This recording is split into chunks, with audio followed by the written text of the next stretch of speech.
은퇴하고 나면 아침이 여유로울 줄 알았습니다. 그런데 병원 예약이 먼저 떠오릅니다. 64세, 퇴직한 지 4년 차인 김영수 씨가 겪는 요즘 하루하루가 버겁다고 말합니다. 퇴직할 때만 해도 평생을 일했으니 이제 좀 쉬자, 아내랑 여행도 다니고 손주도 봐주면서 천천히 살아가겠다고 생각했지만 막상 은퇴 후 닥친 현실은 전혀 달랐습니다. 고혈압 약부터 시작해 당뇨, 퇴행성 관절염까지 병원은 늘 일상이고 지출은 눈덩이처럼 불어났습니다. 거기다 매달 나가는 공과금과 생활비, 생각보다 빠르게 줄어드는 노후 자금은 늘 불안감을 안깁니다. 그때 조금만 더 준비했더라면 김 씨는 자주 이렇게 후회합니다. 사실 많은 사람들이 은퇴 준비라고 하면 돈만을 떠올립니다. 물론 경제적 준비는 가장 기본입니다. 하지만 건강이라는 전제가 무너지면 그 돈도 무용지물이 되기 십상입니다. 반대로 건강은 챙겼지만 경제적 준비가 미흡하면 치료조차 제대로 받을 수 없습니다. 이 두 가지는 서로 연결돼 있고 하나라도 놓치면 은퇴 후 삶의 질은 급격히 떨어집니다. 그런데 문제는 많은 이들이 이 이중 위기를 너무 늦게 깨닫는다는 겁니다. 사례를 들어볼까요? 첫 번째 사례는 건강을 놓친 경우입니다. 60세까지 대기업에서 일하며 자산도 어느 정도 모은 최진호 씨가 겪는 은퇴 후 제주로 내려가 전원 생활을 시작했습니다. 처음 몇 달은 낚시하고 책도 읽고 아주 평화로웠다고 합니다. 그런데 갑자기 어느 날 쓰러졌습니다. 심장질환이었습니다. 다행히 목숨은 건졌지만 이후 꾸준한 관리와 치료가 필요해졌고 병원비와 약값이 매달 수십만 원씩 들기 시작했습니다. 건강보험이 있어도 고령자는 약제비 부담이 크고 지방에서는 진료를 위해 도심병원을 오가야 하는 비용도 무시할 수 없습니다. 체력이 떨어지니 하고 싶던 활동도 제한되고 결과적으로 그는 아무것도 못하면서 돈만 쓰고 있다고 말합니다. 경제적으로는 준비가 됐다고 생각했지만 건강을 놓친 게 결국 은퇴 후 삶의 발목을 잡은 겁니다. 두 번째는 경제적 준비가 부족했던 경우입니다. 정년이 없던 자영업자였던 이정혜 씨 63세는 몸이 힘들어 더는 일을 하지 못하게 되어 사실상 은퇴했습니다. 그런데 문제는 국민연금 외엔 별다른 연금이 없었다는 점입니다. 5월 80만 원 남짓 들어오는 연금으로는 생활비도 빠듯합니다. 은퇴 전에는 뭐 어떻게든 되겠지라는 막연한 생각이었지만 막상 닥쳐보니 어떻게든 되지 않는다는 걸 매달 느낍니다. 전기세, 수도세, 핸드폰 요금까지 내고 나면 남는 돈은 없고 갑작스러운 병원비는 그대로 빚이 됩니다. 심지어는 치아 치료를 포기하고 식사도 조심해서 해야 하는 상황입니다. 건강은 아직 나쁘지 않지만 경제적 여유가 없다 보니 예방도 관리도 하지 못하고 있습니다. 세 번째는 둘 다 놓친 경우입니다. 김정자 씨 64세는 58세에 갑작스럽게 해고를 당한 이후 별다른 소득 없이 시간을 보냈습니다.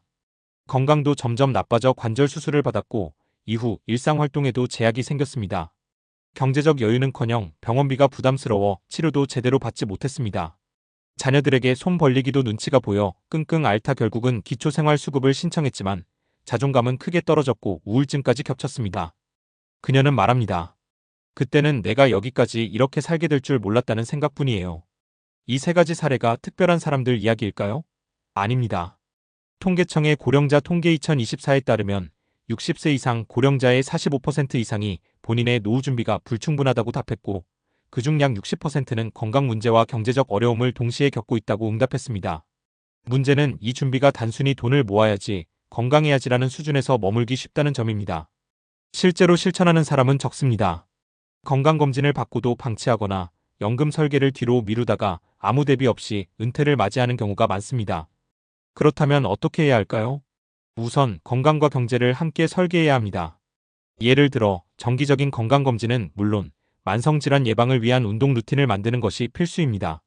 50대부터는 매일 30분 걷기, 일주일 2번 근력 운동처럼 루틴을 정해두는 게 중요합니다. 더불어 건강보험 보장 범위를 체크하고 필요하다면 실비보험을 60세 이전에 점검해야 합니다. 경제적으로는 국민연금 외에도 개인연금이나 주택연금, 소득형 자산 운영을 준비해야 합니다. 무리한 부동산보다는 작은 월세 수입이라도 고정소득원이 되는 자산을 만드는 것이 중요합니다. 혹시 자녀와의 관계가 좋다면 자녀 명의가 아닌 본인 명의의 자산으로 최소한의 독립된 생활을 유지할 수 있도록 구조를 짜는 것도 필요합니다. 또한 만약에 대비한 긴급 예비자금을 따로 만들어두는 것도 하나의 방법입니다. 무엇보다 중요한 것은 나는 괜찮겠지라는 착각에서 벗어나는 것입니다. 은퇴는 단순히 회사를 그만두는 것이 아니라 삶의 패턴 전체가 바뀌는 일입니다. 지금까지 벌어서 살았던 인생이 앞으로는 모아둔 것으로 살아야 하는 인생으로 바뀌는 것입니다. 그런데 그 모아둔 것이 건강도 돈도 아니라면 그때부터는 매일이 불안한 싸움이 됩니다. 지금 이 글을 읽고 계신 분들 중에도 나중에 준비하지 뭐라고 생각하는 분들이 계실 수 있습니다. 하지만 진짜 중요한 건 지금 당장 현실을 직시하고 작게라도 준비를 시작하는 것입니다. 하루에 10분 건강 루틴을 만들고 한 달에 10만 원이라도 연금에 추가 납입하거나 예비비를 따로 모아보는 것, 그것부터 시작하는 겁니다. 마지막으로 은퇴는 끝이 아니라 새로운 시작입니다. 이 시기를 어떻게 보내느냐에 따라 앞으로 20년, 30년의 삶이 달라집니다. 단단한 준비는 미래의 나를 지켜주는 보험이자 남은 인생을 보다 자유롭고 건강하게 살아갈 수 있는 가장 확실한 길입니다. 그리고 그 준비는 지금 바로 오늘부터 할 수 있습니다. 그땐 왜 그걸 몰랐을까? 라는 후회를 남기지 않으려면 지금 이 순간이 바로 가장 소중한 시작점입니다. 그때 몰랐던 건 나이 들수록 건강이 단순한 문제가 아니라 시간과 돈을 동시에 잡아먹는 괴물이라는 사실이었죠. 우리가 흔히 노화라고 부르는 현상은 단순히 주름이 생기고 흰머리가 나는 게 아닙니다. 실제로는 우리 몸의 세포 재생 속도가 느려지고 염증 반응이 늘어나고 면역 체계가 급격히 저하되는 아주 과학적인 변화입니다. 이 변화는 당뇨, 고혈압, 치매, 골다공증 같은 질환으로 이어지는데 문제는 이 질환들이 대부분 만성질환이라는 점입니다. 한 번 걸리면 평생 관리해야 하고 치료비는 물론 시간까지 소모됩니다. 은퇴 후 매일 오전을 병원 예약과 대기, 진료로 보내는 분들 많습니다.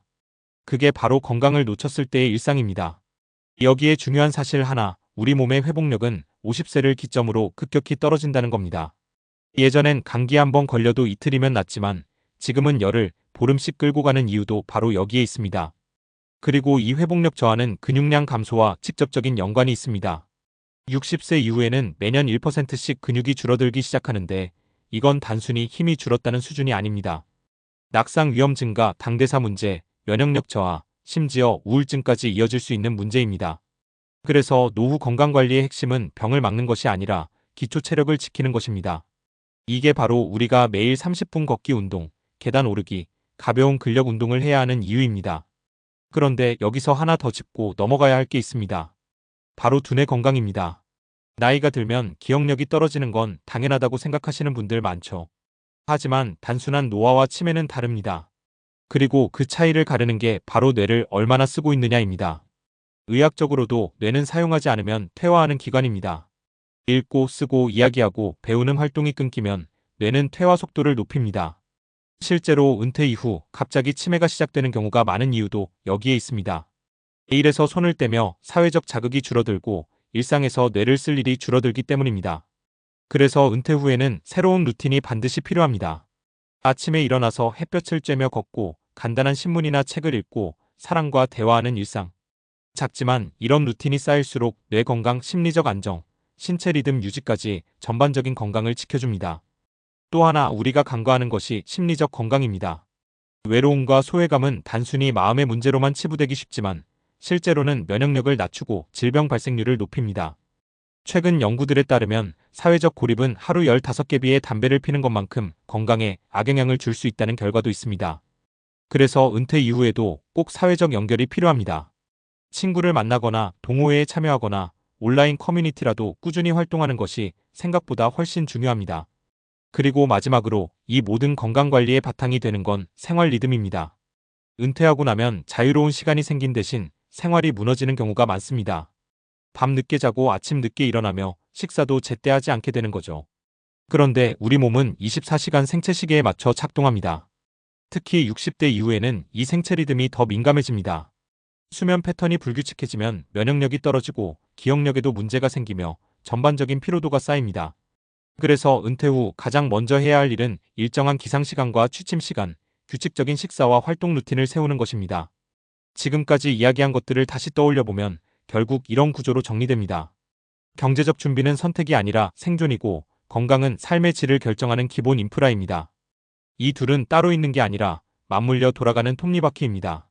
하나가 멈추면 전체 시스템이 무너집니다. 그리고 그 첫 단추는 자기 인식입니다. 내가 지금 어디쯤 와 있는지, 어떤 준비가 되어 있는지, 무엇을 놓치고 있는지를 명확히 아는 순간부터 변화는 시작됩니다. 그리고 그 변화는 아주 작게 오늘 하루 30분 걷기에서, 오늘 식사 한 끼를 제때 먹는 것에서, 오늘 가족에게 전화 한 통하는 것에서 시작됩니다.